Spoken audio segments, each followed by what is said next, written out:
Hello friends, it's Lex at LexReads and welcome to my mid-year book freakout tag for 2020. It is absolutely wild to think that we have already lived through half of this year, because this year has felt, approximately like 8 years. I just want to give you some really quick stats, just very quick stats. Right now, at the moment of filming this, I have finished 49 books. My original goal was 35. I hit that in March, I think, and then upped it to 75. And I'm technically 14 books ahead of schedule, according to Goodreads. Cool. Question 1. Question 1 is the best book you've read so far in 2019. When I wrote my answers, because I did write out my answers about 5-6 days ago, I had one answer, and since then, that answer has been beat, which is exciting. The best book that I have read so far in 2020 is We Unleash the Merciless Storm by Taylor K. Mejia, which is the sequel to We Set the Dark on Fire by Taylor K. Mejia, and that was previously my favorite book of 2020, and now the sequel is my favorite book of 2020. This book is amazing. I have a couple tabbies that are my favorite quotes. Want to read one? Let's read one. Okay, I'm just going to read this quick little paragraph.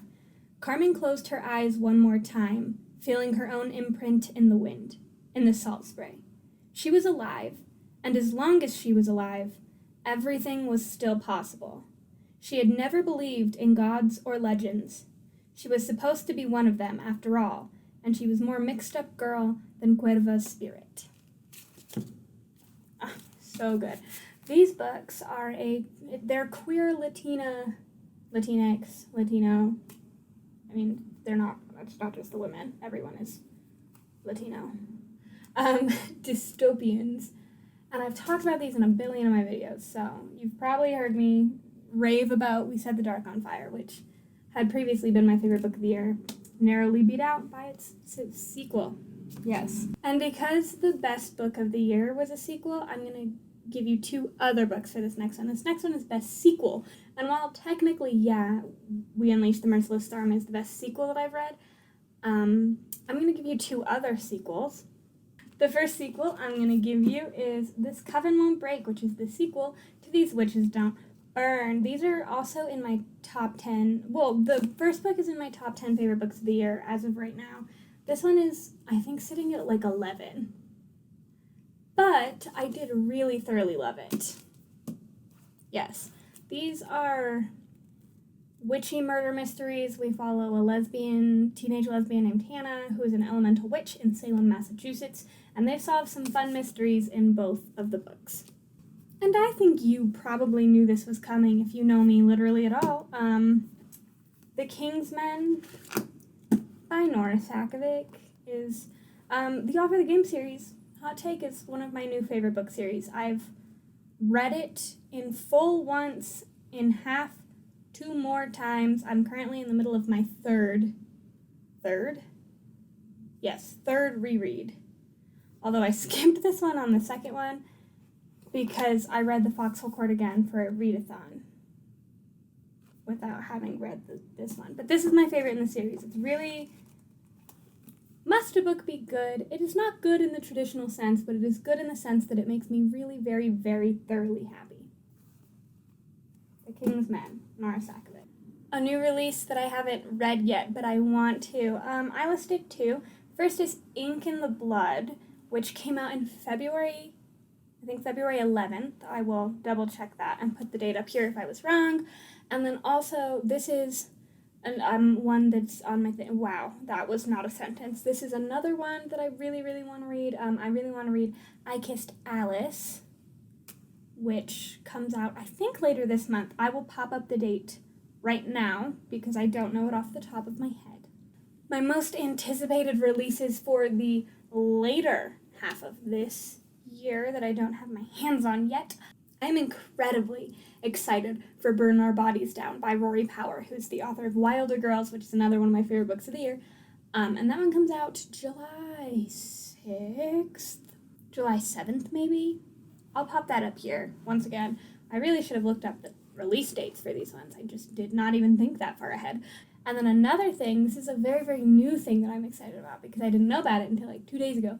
But I just recently read the first volume of Fence, which is a graphic novel. I have it up there, but I'll pop up a picture here, which I absolutely adored. But someone, I don't remember off the top of my head who, is writing like a YA novel adaptation of the graphic novels.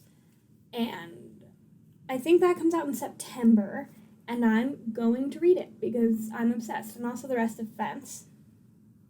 There's, the newest volume hasn't come out yet. That comes out too. But the novel specifically, super stoked about. Biggest disappointment, I have a couple answers for this one. The first one, you've heard me rant review it a time or two. That's The Wicked Deep by Shea Earnshaw. I gave this book 1 out of 5 stars, which is heartbreaking because I was so excited to read this book. And I've said it before and I'll say it again, the plot twist absolutely ruined it for me. I hated the execution. I hated the last 100 pages. I know that there are people out here that love this book. I am not one of them. It was inarguably the most disappointing book I've read this year. The other one, I think I gave it 2-star, but that's 8 Perfect Murders by Peter Swanson. The premise of this book, I was so excited for because this seemed right up my street. The idea, the concept is so fun. We follow this guy whose name I don't even remember anymore, who owns a bookstore, but it's like a niche, specifically like thriller bookstore. He used to have a blog years and years and years before he had released a blog post about the 8 perfect murders in thriller, mystery, fiction, and like fiction. And then people start ending up getting killed in the way that, like, in the ways that he listed on his list. So that was a thing. I didn't like it very much, which is a bummer. I will link down below my 3 recent sci-fi fantasy review that I talk about The Wicked Deep in, and also my 3 recent thriller review that I talk about 8 Perfect Murders in, if you want to hear more of my thoughts about either of those. Biggest surprise. I have a couple answers for this one. The first one is the Foxhole Court. I'm going to pop up a picture because it's not in my shelves right now. But this one, both of my surprise favorites were for my reading Chandler Ainsley's favorites video, which I will link down below for you to watch. That is maybe my favorite video that I've ever filmed. Actually, it is, I think, my favorite video that I've ever filmed. So go ahead and check that one out. But I read The Foxhole Court for that. And I also read Rock by Anita Sunday, which I was expecting to not like and was obsessed with it. So those 2 books, you want to hear more of my thoughts about those and see me vlog the experience, I will link down below that vlog. I'll also link down below my Let's Talk About the All for the Game series video in case you want to see that. Wow, lots of links in this one. I guess that makes sense. Favorite new author, either debut or new to you. Both of them are all 3 of them are just new to me. None of them were debuts this year. My new favorite authors, 4, because I'm adding one right now in this moment. My new fave authors, Riley Sager, who is now an Instabuy author for me. I have all 4 of Riley Sager's books. I've read 2 of them. They were both 5 stars. The Last Time I Lied is my favorite thriller of all time. And going forward for the rest of the month, I do plan on reading, can you hear my sister? You might be able to hear her talking. I do plan on reading Home Before Dark and Lock Every Door. But then also we have Rory Power. She's the one who Burn Our Bodies Down is coming out in July, but also she wrote Wilder Girls. Isabel Sterling, who wrote These Witches Don't Burn and This Coming Won't Break, and Taylor K. Mejia, who wrote The We Set the Dark on Fire duology. Those are my 4 new fave authors, all of which I've found and fallen in love with this year. Newest fictional crush. I read primarily YA. If I were to make up a statistic, because I don't actually have all my statistics written out, I do stats videos for my quarters, and I'll do them at the end of the year. So I'll link down below my first quarter stats video, and my second quarter stats video will be coming out in the next few weeks. But I don't have the statistic memorized, obviously. But I would say I read probably about 80% young adult at least. And I don't have crushes on those characters because they're babies. They're like 16-year-olds, and that's weird and creepy. But you know who I do have a crush on? Basically every character in the All for the Game series. All of them. Specifically, I'm obsessed with all of the women. If Renee or Allison or Dan wanted to marry me, I would not say no because they're all such cool, interesting women. Makes my heart full. But also the boys. Matt Boyd, we stan. Nikki is gay. A couple of the others are gay, so obviously that would not be a thing. Aaron, though, I am head of the Aaron Minyard Protection Squad. Actually, Andrew is head of the Aaron Minyard Protection Squad, but I am a strong, solid second. So, I would date Aaron Minyard. Just saying. That's an unpopular opinion, I think. This next one is newest favorite character. I couldn't go through this without mentioning my new, maybe favorite character of all time, who is Andrew Minyard from the All for the Game series. I love him. But I also really am obsessed with Carmen from the We Set the Dark on Fire duology. I love Carmen. The reason the second book is my favorite of the two is because the first book is from Danny's perspective and the second book is from Carmen's perspective. And getting to be in Carmen's head was a good time for me because I adore her.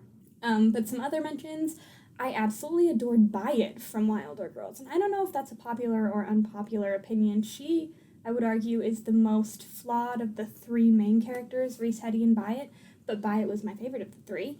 And then also, Ronan, I'm reading the Raven Cycle for the first time. I will also link down below my reading the Raven Boys for the first time video.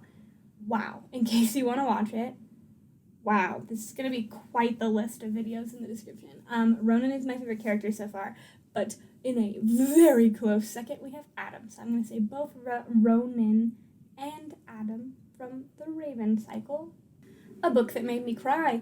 I actually haven't read enough hard-hitting stuff this year, turns out. That's usually one of my favorite genres is hard-hitting contemporary, but I haven't really read any of that this year. I'm going to say Birthday by Meredith Russo.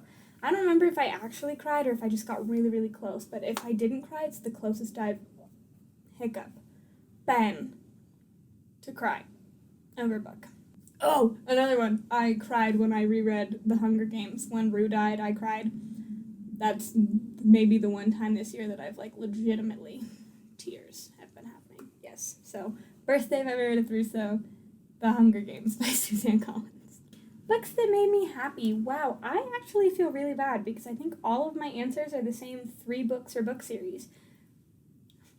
The books that have made me the happiest this year: the All for the Game series by Nora Sakavic, These Witches Don't Burn duology by Isabel Sterling, and We Set the Dark on Fire duology by Taylor K. Mejia. Ooh, another one that made me really happy. Undead Girl Gang by Lily Anderson was such a fun read. I'll pop that picture of that up there. But that one I really enjoyed too. I gave it 4 out of 5 stars, so it's not my new favorite book of all time, but it was an absolute blast to read. The most beautiful books that I've bought this year, I'm going to pop up a picture of The Wicked Deep again, because if we're being completely honest, this book is stunning. It just is. But this I received as a gift. This is Felix Ever After. I haven't read it yet, but it is on my TBR for the month, and I will be reading it this June at some point, by Kason Callender, who is phenomenal, and I've heard only good things about this book. Look how stunning it is. Stunning. I put it up, so I hope you can see it. I put it up here because I wanted everyone to be able to see it because I think it's so pretty. And then also The Girl in the Trees, I think, has a really beautiful cover, but I have an ebook of that too, so I'll pop up a picture of that. And we bring up the rear with question number 13, a book you have to get through this year. I have a whole lot, but the books that I'm the most excited about getting to in the second half of this year. One is Felix Ever After by Kason Callender. Home Before Dark and Lock Every Door by Riley Sager, which I've already mentioned, but those are 2 of my most anticipated reads for the rest of the year. Along with that, I'm really excited to read the rest of the Raven Cycle. I put it off for so long, and then just absolutely fell in love with the first one, so I can't wait to read the rest of them. I just haven't gotten there yet. And then another one that I just really want to get to this year, that I was supposed to get to at the beginning of this month for the Queer Lit Readathon, and then I just brutally failed. I only read one book in the whole week, and it was a graphic novel. I just was not in a reading spirit. But I really, really want to read I Wish You All the Best by Mason Deaver. Mason, they wrote this book, and it has a non-binary main character, which is something that I haven't read. I haven't ever read a book with a non-binary main character. I've read plenty of books with non-binary side characters. But have I said this on the internet before? I don't usually say it in real life very often, because I don't really do the coming out thing. I am non-binary. I use non-binary because I don't really know what the fuck is up with my gender. No one really knows what the hell is up with my gender. But I'm pronoun indifferent, so don't feel bad if you have referred to me as she. She is fine. She, her, he, him, they, their are all perfectly acceptable. I'm all good with all three of them, so no big thing. But it was really sad when I realized that I've not ever read a book with a non-binary main character, so I really want to get to I Wish You All the Best. Yes. Alrighty, ladies, gents, non-binary friends. We've done it. We've basically made it through half of the year. It's been a horrible time in a lot of regards, but also I'm having the most successful reading year I've literally ever had in my life, so what are you gonna do? Thank you so much for hanging out with me. Go down below and let me know what you think of any of the books that I mentioned. Do you want to read them? Have you read them? Did you hate one of my favorites? Did you love one of my disappointing reads? I want to know. I want to know what you think. So go down, chat with me. I would love, love, love to chat with you in the comments. Once again, thank you for chilling with me for the last, I don't know, probably like 20-ish minutes, 18 minutes, something like that. And we'll see you guys soon. Saturday. I will see you guys Saturday. That's when the next video comes out. Today is Thursday. Saturday is when my next video comes out. Goodbye, friends.